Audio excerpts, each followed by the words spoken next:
Amados hermanos,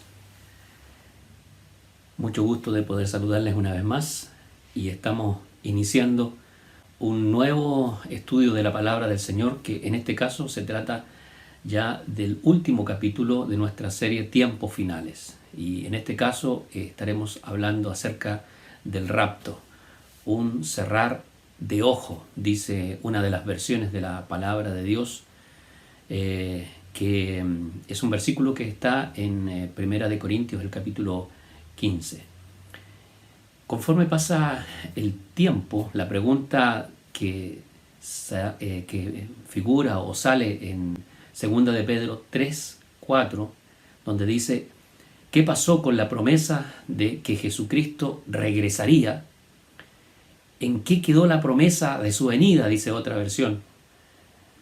Esa pregunta, que es la pregunta de los burladores, se ha hecho aún más patente y abarca a un mayor número de personas. Pero lo crítico de esta pregunta es que también se ha hecho patente en el mundo creyente, y hay líderes que interpretan las Escrituras indicando de que el rapto de la iglesia no es una doctrina que debiéramos creer o seguir. Incluso eso va más allá, porque hay círculos en donde la venida del Señor Jesucristo por su iglesia en el rapto no es enseñada ni es considerada. Y esto nos hace pensar, ¿verdad?, seriamente respecto de aquello que creemos o que nosotros seguimos.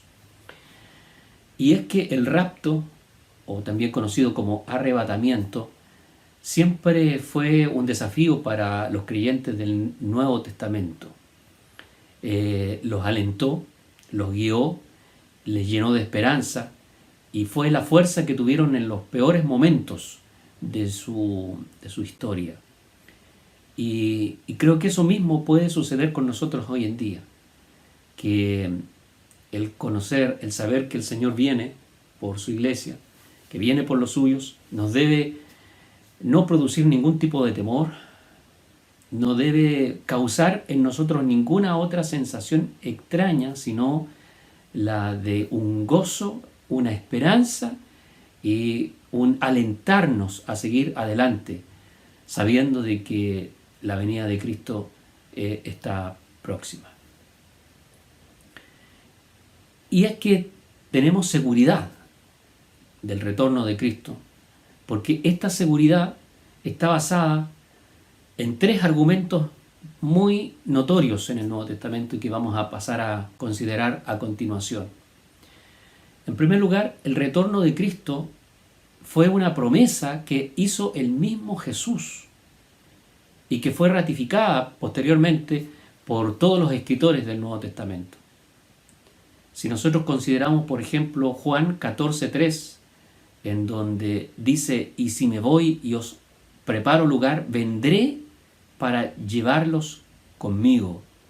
La versión de la Reina Valera dice: vendré otra vez. En la versión Dios habla hoy, este versículo está traducido de la siguiente forma: y después de irme y de prepararles un lugar, vendré otra vez para llevarlos conmigo.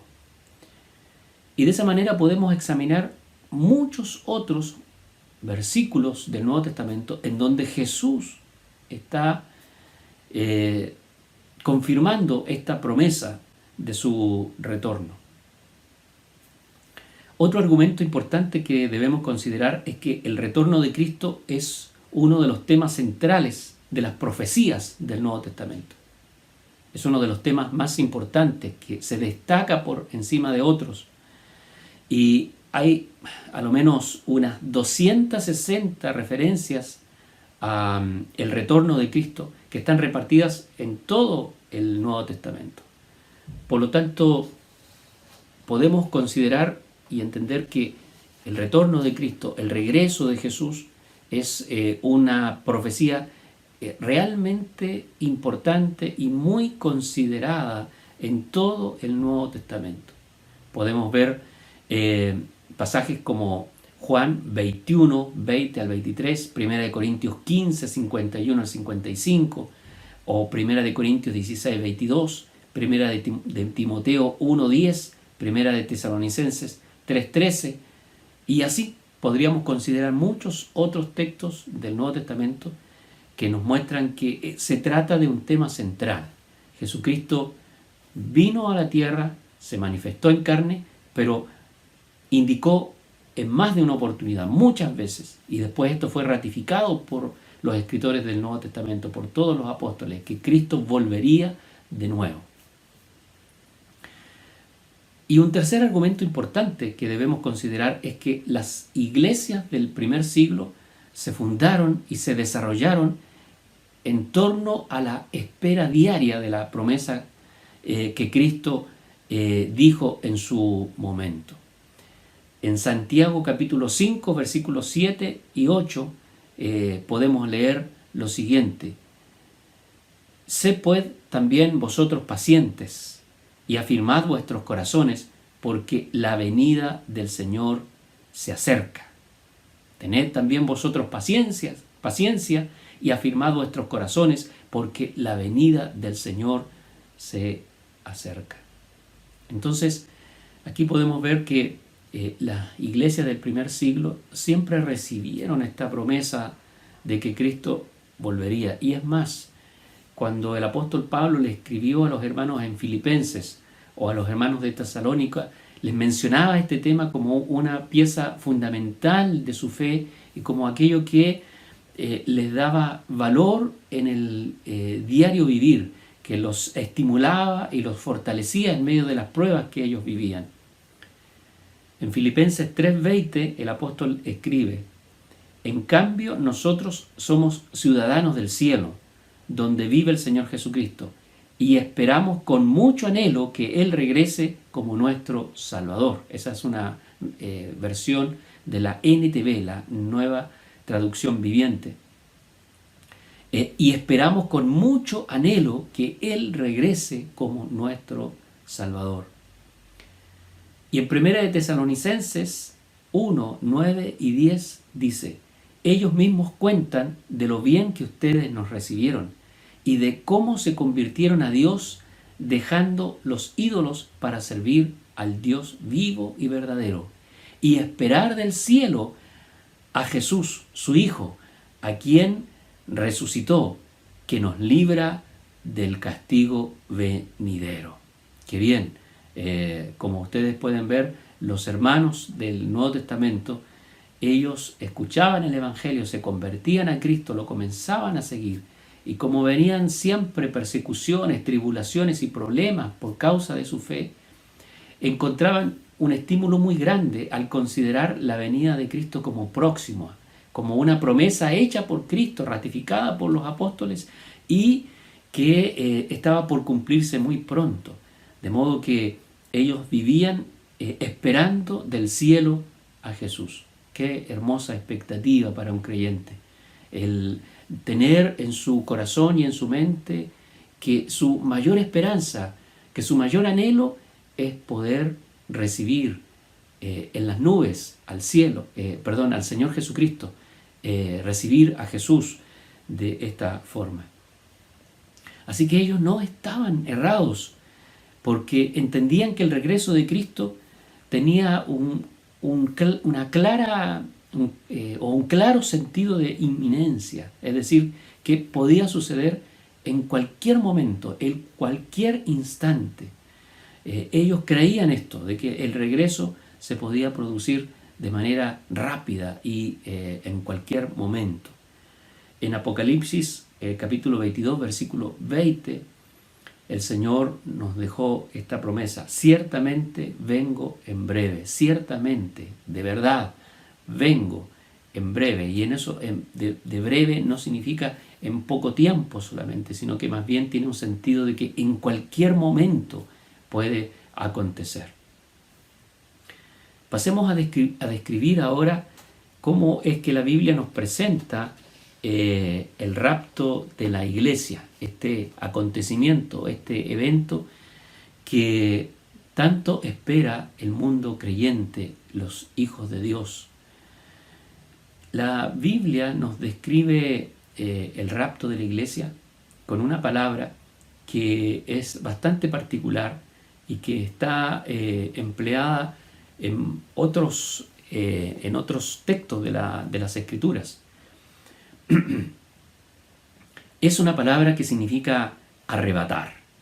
En el griego esta palabra se llama arpazo y es un verbo que comunica que se ejerce una fuerza de una manera súbita, de una manera rápida, sin que haya posibilidad de hacer algo, sorpresivamente. Entonces, arpazo, arrebatar, significa tomar algo con fuerza de una manera súbita y con sorpresa, rápidamente. ¿Cuáles son las características que nos presenta el Señor en esta venida, en este arpazo, en este arrebatamiento o rapto, como lo estamos llamando? En primer lugar, es que será repentino, sin aviso. En Mateo 24:44 dice: por eso también ustedes deben estar preparados, porque el Hijo del Hombre vendrá cuando menos lo esperen. Eso demuestra que este evento será así, sin ningún aviso antes, sino que nosotros debíamos convertirnos y seguir al Señor Jesucristo y vivir nuestra vida esperando a Jesús. ¿Por qué? Porque será de una manera repentina. Vendrá cuando menos lo esperen. Otra característica es que será rápida. En 1 Corintios 15:52 leemos: en un instante, en un abrir y cerrar de ojos, al toque de la trompeta. Esa palabrita de en un instante, en el griego, es un átomo de tiempo. Algo que ya no se puede dividir más. Es una pequeña fracción del tiempo. Tan rápido como cuando nosotros abrimos y cerramos los ojos en un parpadeo. Así de rápida será la venida del Señor Jesucristo por su iglesia. Acontecerá de una manera, como dijimos, repentina, sin aviso y tan rápida que no será un evento en cámara lenta, no llevará 1 hora, 2 horas, 3 horas, no será de un día entero o de un año, no, sino que será casi en un segundo y menos que un segundo, en un abrir y cerrar de ojos, tan rápido como eso. Así será la venida de Cristo por su iglesia. Entonces no habrá tiempo para hacer nada. No habrá tiempo para poder avisarle a alguien: mira, está ocurriendo en este instante. No habrá tiempo para aquello. O para arrepentirse porque la persona se dio cuenta. No habrá tiempo para aquellos. Simplemente viene y se va. También la Biblia nos dice que será en cualquier día y hora. No hay prefijado un día especial. No será en Pentecostés, no será en un día domingo, no será en un día sábado, no será en ningún día que esté en nuestro calendario como una fecha especial, sino que será cualquier día y a cualquier hora. En Mateo 24:36 dice: pero en cuanto al día y a la hora nadie lo sabe, ni siquiera los ángeles en el cielo ni el Hijo, sino solo el Padre. El día y la hora nadie la sabe. Obviamente que debemos saber que en algunas partes estará de día y en otras partes estará de noche. En algunas partes estará terminando la jornada, terminando el día. En otros lugares quizás estará por comenzar el día. Será al alba o quizás a mediodía. Y no sabemos si será el lunes, martes, miércoles o el domingo. No sabemos en qué día es que ha de acontecer este evento. Posiblemente o lógicamente nosotros tenemos que pensar que si en algún lugar es día sábado y ya está terminando ese día, posiblemente en otra parte ya estén en día domingo, pero eso no importa. Lo que cuenta aquí es que será repentino, será rápido y será cualquier día y a cualquier hora. Otra característica importante es que será solo perceptible a los salvados. Solamente los hijos de Dios, los creyentes en Cristo Jesús, podrán percibir, podrán darse cuenta de lo que está ocurriendo en sus vidas. En Lucas 17:34 leemos: les digo que en aquella noche estarán 2 personas en una misma cama. Una será llevada y la otra será dejada. Imaginemos una cama en donde hay 2 personas. Si se trata de un matrimonio, posiblemente quien se quede pueda tardar algunos minutos en darse cuenta, o quizás horas en darse cuenta de que la otra persona ya no está a su lado, porque no habrán ruidos asociados a esto. La Biblia dice que se tocará la trompeta, pero eso solamente será perceptible para los creyentes, solo ellos se darán cuenta. La gente del mundo no lo percibirá en el momento en que suceda, será así de rápido.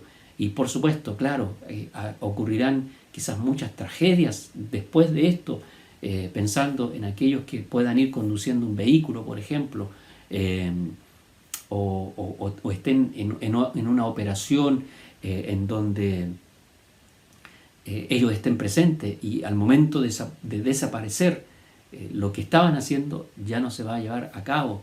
Seguramente que después se van a producir muchos problemas, pero solamente será perceptible a los creyentes, a los hijos de Dios. Jesús nos recibirá en las nubes. Dice la Biblia en 1 Tesalonicenses 4:17: los que estemos vivos, los que hayamos quedado, seremos arrebatados junto con ellos en las nubes para encontrarnos con el Señor en el aire. Claro, porque antes, en el versículo 16, explica el apóstol Pablo que los muertos en Cristo resucitarán primero y luego nosotros seremos transformados y juntos podremos subir a las nubes para encontrarnos con el Señor en el aire. Esta parte del versículo 1 nos ayuda a comprender que hay una diferencia entre el rapto y lo que es la venida de Cristo visible. La venida de Cristo visible. ¿Cuáles son esas diferencias? La primera es que en el rapto Jesús viene en el aire, en las nubes, no toca la tierra. Allí nos va a esperar, en el aire, en las nubes. Mientras que en la venida de Cristo a la tierra, esa será en el monte de los olivos, en donde el Señor va a colocar sus pies. Porque desde allí Él se alzó y los ángeles dijeron: aquí va a volver el Señor Jesucristo. Entonces el Señor en el rapto no toca a la tierra.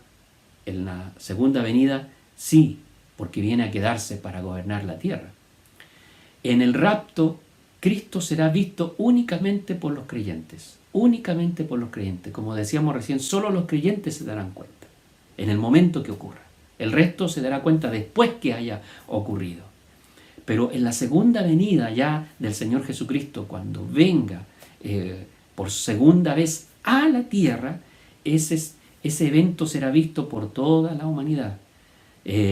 Toda la humanidad podrá ver, seguramente que por la televisión se va a exhibir ese momento, o los videos después van a comenzar a surgir, hay muchas noticias, porque se verá el esplendor de la venida del Señor Jesucristo viniendo. Todo el mundo podrá visibilizar aquello. La tercera diferencia es que el rapto es un hecho inminente. Esto quiere decir que puede ocurrir en cualquier momento, sin previo aviso. Sin previo aviso. Y en ese sentido nosotros hemos examinado una serie de señales que nos hablan acerca de los tiempos finales, pero todas aquellas cosas están más cercanas a la venida del Señor Jesucristo a la tierra. Pero el rapto de la iglesia, ese se espera para cualquier momento. No tiene que suceder nada en la tierra más para que nosotros podamos pensar: vendrá el Señor Jesús por la iglesia. En cualquier instante puede acontecer. Sin embargo, cuando Jesús vuelva a la tierra por segunda vez, ese hecho está determinado por varias señales, las cuales nosotros ya hemos estudiado en otros capítulos, y ocurrirá, creemos, al finalizar la gran tribulación. Ahí, cuando esté terminando la gran tribulación, el Señor aparecerá por segunda vez y vendrá a la tierra. Y la última diferencia es que en el rapto Él viene para salvar a su iglesia de los juicios. Viene por su pueblo, viene por su iglesia. Mientras que en la segunda venida Él viene para salvar a Israel. En el rapto viene para salvar a su iglesia.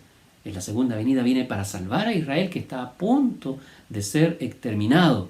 Entonces, en ese instante Él viene ya con su pueblo, viene con su iglesia a la tierra por segunda vez para gobernar el mundo. Muy bien. Sigamos con las características de este evento tan glorioso que estamos esperando. La penúltima característica es que los muertos resucitarán con cuerpos gloriosos. 1 Corintios 15, 52 dice, pues sonará la trompeta y los muertos resucitarán con un cuerpo incorruptible. Y también la última característica es que nosotros, los que estemos vivos, seremos transformados y desapareceremos siendo arrebatados con la iglesia del Señor. El mismo versículo dice, pues sonará la trompeta y los muertos resucitarán con un cuerpo incorruptible y nosotros seremos transformados. Vamos a hablar un poquito más acerca de esta transformación en lo que viene a continuación. Pero estas son las características principales del rapto de la iglesia. ¿Qué es lo que va a ocurrir en ese abrir y cerrar de ojos? ¿Qué es lo que va a ocurrir? Antes, digamos así rápidamente, todas las características que tiene este evento. Será repentino, será rápido, será en cualquier día y hora, será solo perceptible a los salvos. Jesucristo nos estará esperando en las nubes, los muertos serán resucitados con cuerpos gloriosos y los santos vivos serán transformados y desaparecerán siendo arrebatados. Esas son entonces las características. Ahora nos preguntamos qué es lo que va a ocurrir en ese abrir y cerrar de ojos, en ese átomo de tiempo tan rápido. ¿Qué es lo que va a suceder? Aquí estamos ante un gran milagro, una cosa tremenda que ya tiene algunos paralelos y ejemplos en las Escrituras. Por ejemplo, en el Génesis se nos cuenta que Enoc desapareció porque se lo llevó Dios. Y creo firmemente que Dios nos dejó ese ejemplo para mostrarnos lo que va a ocurrir con toda la iglesia del Señor. El otro ejemplo muy claro es el de Elías, que él fue llevado en un torbellino hacia el cielo y él no vio muerte, lo mismo que Enoc. Entonces, esos son dos ejemplos de cómo podría suceder el arrebatamiento. Es un gran milagro, pero nuestro Dios, Él sabe hacer muchos milagros. Y sin duda que este que nos espera es uno tremendo, es uno grandísimo, que nos habla de una transformación, de algo que cambiará para siempre la historia de la humanidad. Desde ese momento para adelante, todo lo que va a empezar a ocurrir será tan rápido que el hombre no será capaz de asimilar todo lo que suceda. ¿Qué ocurrirá en ese abrir y cerrar de ojos? ¿Se ha preguntado? ¿Qué sucederá? ¿Qué nos pasará a nosotros? ¿Cómo estaremos? ¿De pie, de rodillas? ¿Cómo será? ¿En la cama? ¿Durmiendo? ¿En qué momento acontecerá? ¿Qué es lo que ocurrirá en ese abrir y cerrar de ojos? En primer lugar, nuestro último enemigo, la muerte, será derrotada para siempre en nosotros. Nos dice la palabra de Dios en 1 Corintios 15, 26 y también en el versículo 54, escuche esto. Y el último enemigo que será destruido es la muerte. La muerte es un enemigo del ser humano, pero tiene que ser destruido. Y después dice el versículo 54, y cuando esto que es corruptible se haya vestido de incorrupción, y esto que es mortal se haya vestido de inmortalidad, entonces se cumplirá la palabra escrita, devorada será la muerte por la victoria. Aleluya. Entonces, que los muertos en Cristo resuciten parece a veces ilógico, ¿verdad? Porque uno puede pensar, si ellos ya están con el Señor, ¿para qué tener que resucitar? Es que la muerte es un efecto del pecado. Y Dios no puede dejar ningún efecto del pecado en nosotros, porque la salvación incluye una victoria completa sobre todo lo que nos dañó. El pecado trajo la muerte. Entonces la muerte no puede quedar, no puede existir. Y por eso es que a través del rapto Dios destruirá a la muerte, haciendo que los que fallecieron en Cristo Jesús se levanten de sus tumbas. Se levanten con un cuerpo glorificado, porque no pueden levantarse con el mismo cuerpo, ya que ese cuerpo fue derrotado por el pecado, por la muerte. Se levantarán con un cuerpo glorioso, y ese cuerpo glorioso ya es una herencia que el Señor nos ha dejado por el hecho de ser hijos de Dios. La única manera de vencer la muerte es resucitando. Y la muerte física es un efecto directo del pecado. Los creyentes resucitarán, pero en un cuerpo con características diferentes, absolutamente glorificado. Podremos reconocernos unos a otros, y no porque podamos vernos físicamente como estamos, sino que creo que la mente que tendremos, la forma en que podremos ubicarnos y saber que allí está el hermano tanto, la hermana tanto. ¿Por qué? Porque nuestro cuerpo glorificado no tendrá las señales que nos ha dejado el pecado, el deterioro del tiempo en este cuerpo físico en el que habitamos actualmente. Los que tenemos problemas a la vista ya no los tendremos nunca más. Los que murieron con ciertas enfermedades, esas enfermedades no existirán más. No habrá ninguna cosa que sea parte o sea herencia de este cuerpo físico, porque la semilla, dice Pablo, que se levantará será una distinta, incorruptible, inmortal. Bendito sea el nombre del Señor. Entonces, la muerte será derrotada, será vencida, y los muertos en Cristo resucitarán, y nosotros seremos transformados. Y esa es otra manera de vencer la muerte.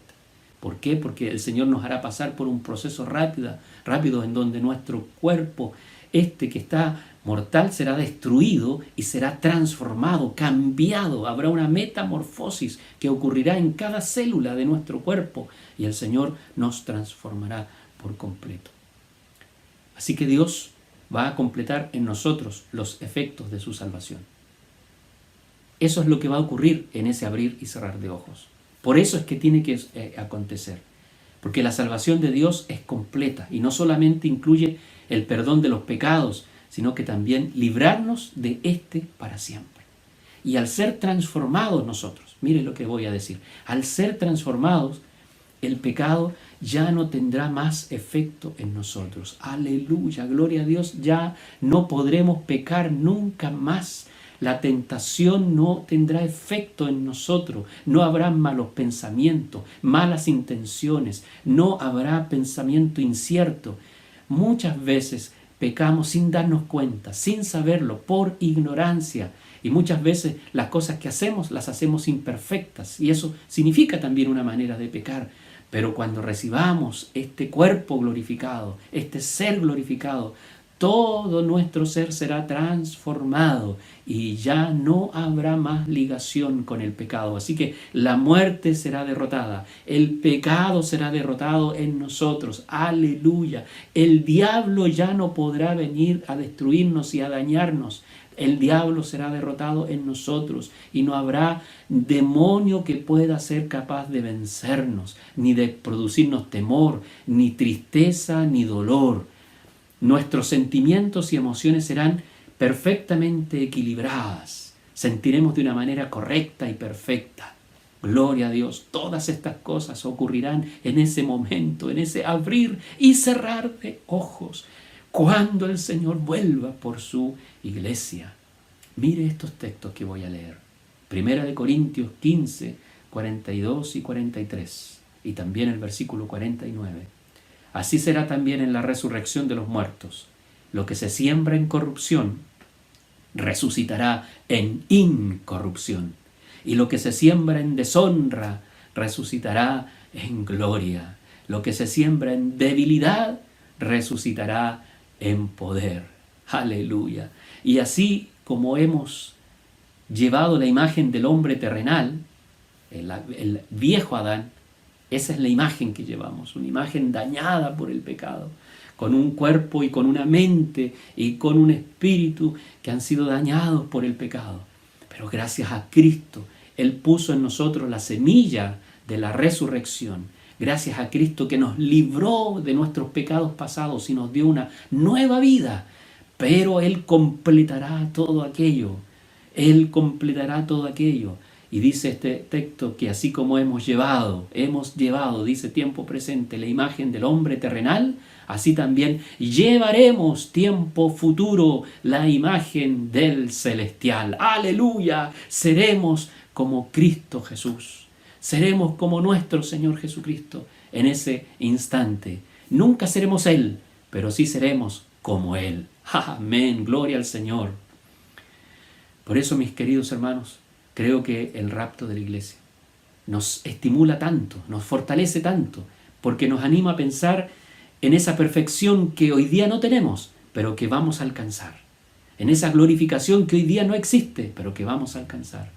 En ese poder que hoy no tenemos porque vivimos en debilidad y en fragilidad. Durante este tiempo hemos tenido que estar recluidos, tenemos que salir a las calles con mascarillas, tenemos que escondernos porque el famoso coronavirus nos puede contagiar en cualquier momento y es porque somos tan frágiles y tan débiles y estamos todavía ligados a este cuerpo de corrupción que se enferma.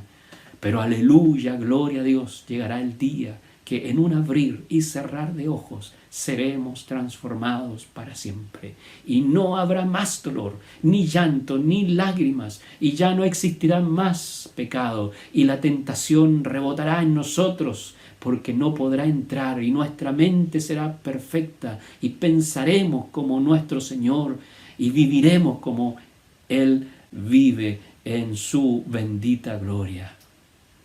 ¿No le da esperanza esto? ¿No le causa a usted un mayor deseo de vivir en santidad?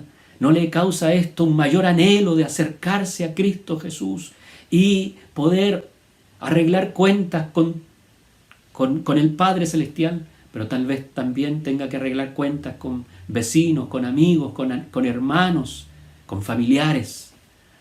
Oh, que el Señor nos impulse a vivir una vida de santidad, porque el rapto puede acontecer en cualquier instante.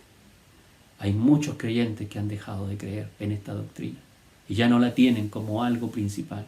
Pero usted y yo seamos de aquellos que viven pensando: Señor, tú vienes en cualquier momento, y qué gozo, qué alegría, porque seré transformado, seré cambiado en un abrir y en un cerrar de ojos.